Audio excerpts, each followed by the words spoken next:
Hi everyone, I am Minis Lastimoso, a third year B.Ed student at Negros Oriental State University, Shatton campus. So today I will going to discuss society. But before that, please be guided with our learning objectives. So at the end of the lesson or lecture, the learners should be able to define society, its characteristics, types, and key social structures, classify examples of social groups, and analyze their functions in real-life context using a graphic organizer to evaluate one positive effect and one challenge for each group. Value the importance of cooperation within diverse social structures for community harmony. So this will be the learning outcomes after that discussion. So now, what is society? So society, a group of people who share a common culture, territory, and interact with one another, forming an organized way of life. It is more than just a collection of individuals, it involves patterned relationships. So, meaning, society is defined as a group of people who share culture, territory, and interaction, forming an organized way of life.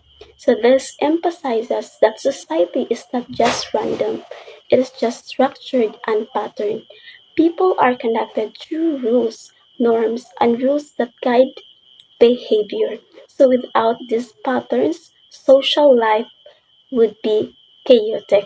So the example of this is, for example, a market becomes a society because vendors and buyers interact regularly. So there are shared rules or like prices then or transactions.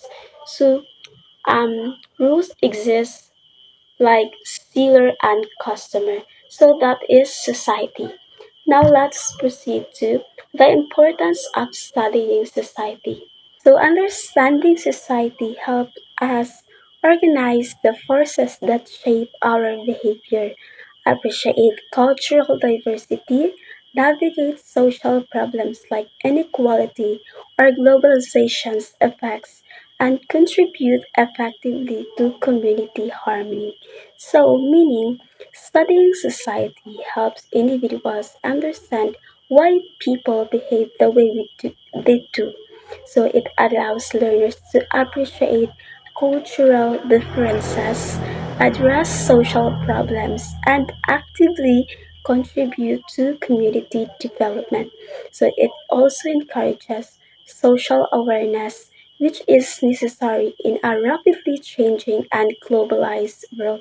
So, for example, understanding inequality helps explain poverty issues. Cultural awareness prevents discrimination. So, that is the importance of studying society. Now, what are the characteristics of society? So there are four characteristics of society. So for a group to be considered as a society, it generally possesses these core features. So first, shared culture.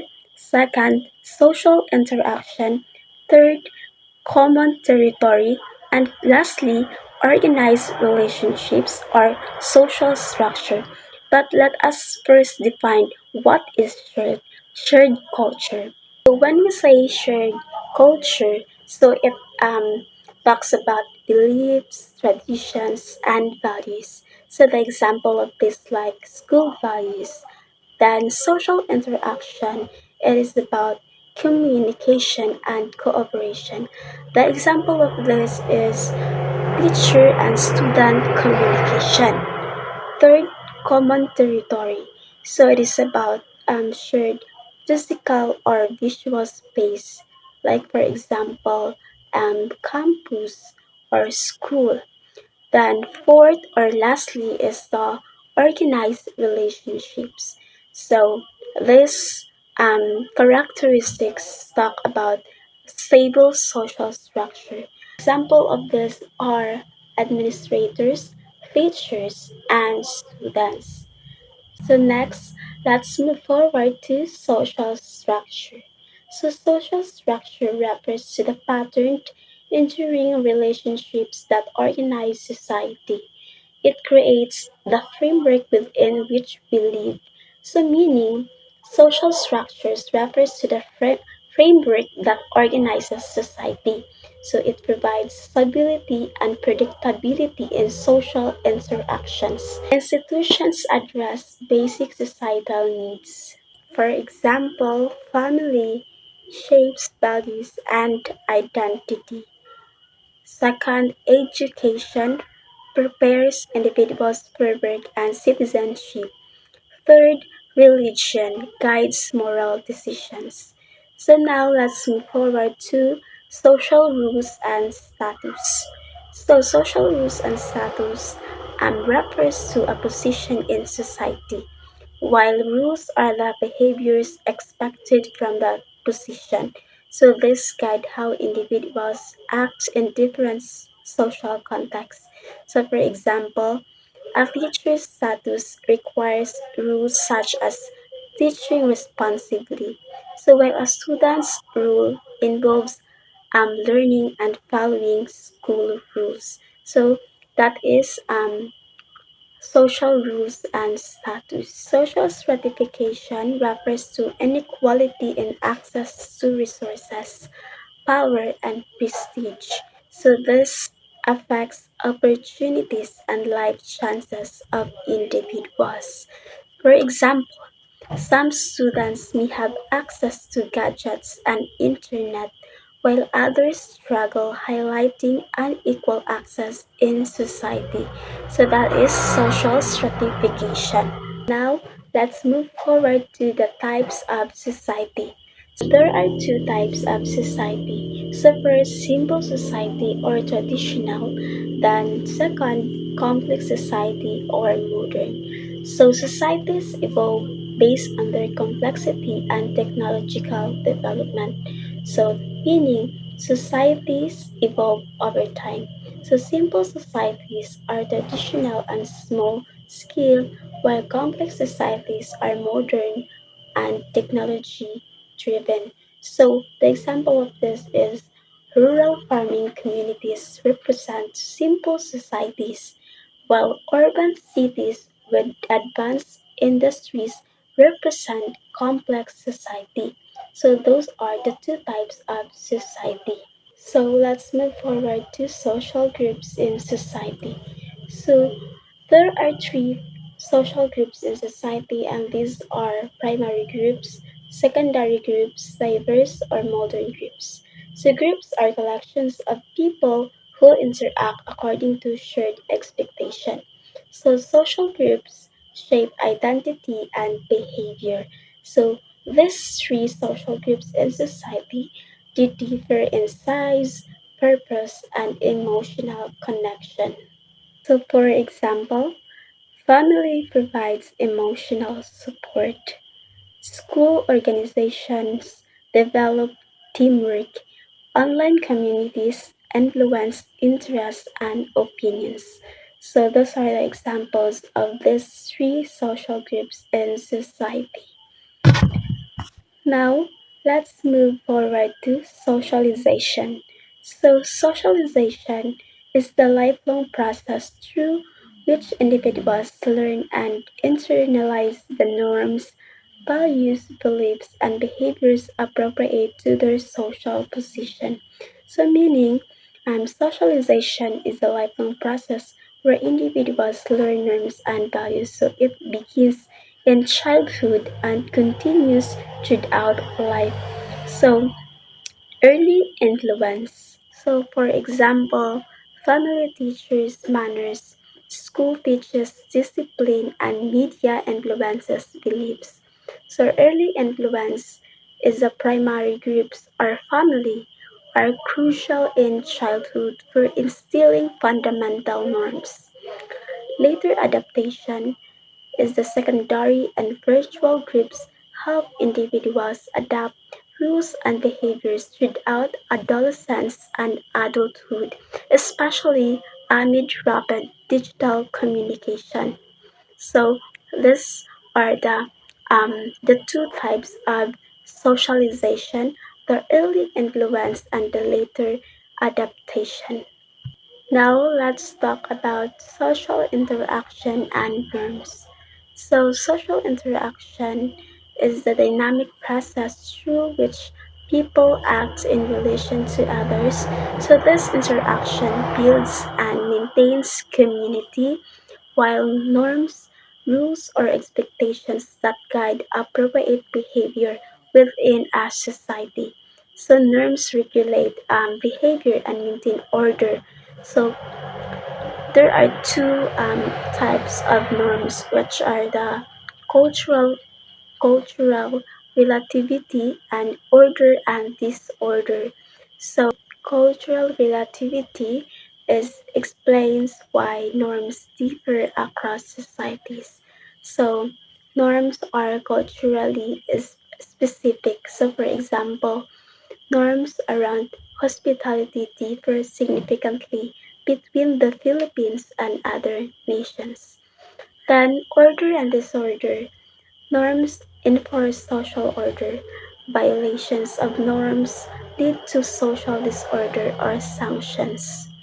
So, those are the two types of norms. Now, let's move forward to individual society relationship.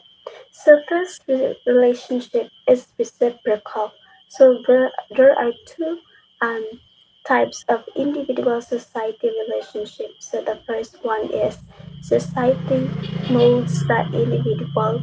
Second, individuals reshape society. So individual society relationship. So this explains how individuals and society affect each other. So it's called reciprocal because the influence goes both ways. So first, let's define the society molds the individual. So society shapes how a person thinks and behaves through rules, norms, traditions, and rules. So for example of this, family values, school rules, and cultural beliefs influence how you dress, speak, and act. Second, individuals reshape society. So, meaning people can also change society through actions like innovation, protests, or online activism. So, for example of this, youth using social media to spread awareness can change opinions, rules, or social practices. So, those are the two types of individual society relationship. The society moves in the individual, and the individuals reshape society. So now let's talk about social change. So social change, societies are not static. They undergo constant transformation, often accelerated by powerful forces. So meaning, social change means that society is not fixed. It changes over time because of strong influences. So there are four reasons of social change, and these are technology, globalization, migration, and movements. But let us first define that technology. So, technology, especially social media, changes how people communicate, make friends, and maintain relationships. So, for example, online chats and video calls replace face to face conversations. Second, globalization. So, globalization happens when countries interact more with each other, causing a mix of culture and ideas. The example of this is foreign food, music, and fashion becoming popular in the Philippines. Third, migration. So, migration is the movement of people from one place to another, bringing new beliefs and lifestyles. Example of this People moving to cities or other countries change community culture and traditions. Lastly, the movements.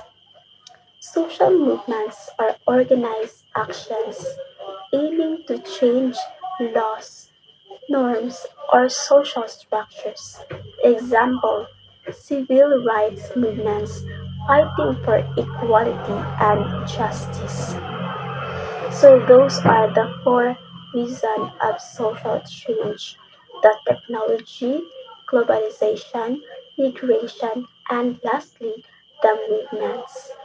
Now, let's move forward to the conclusion. So, conclusion: understanding society and its structures is crucial for navigating the complexities of human interaction and social change. By organizing the reciprocal relationship between individuals and society, we can better appreciate how we are shaped by our social environment and, in turn, how we can contribute to its ongoing evolution. So, this knowledge empowers us to engage actively in our communities, address social issues, and promote a more harmonious and equitable world. So, meaning, society is a complex yet organized system where individuals interact, share culture, follow norms, and perform rules that sustain social life. So, understanding society help learners become socially aware, responsible, and cooperative citizens. So, through studying social structures, groups, interaction, and change, learners gain the ability to analyze real life issues, respect diversity, and actively contribute to community harmony. Ultimately, society and individuals influence each other continuously, making social understanding essential in a rapidly changing world. Now, let's move forward to the quotes by Emile Durkheim.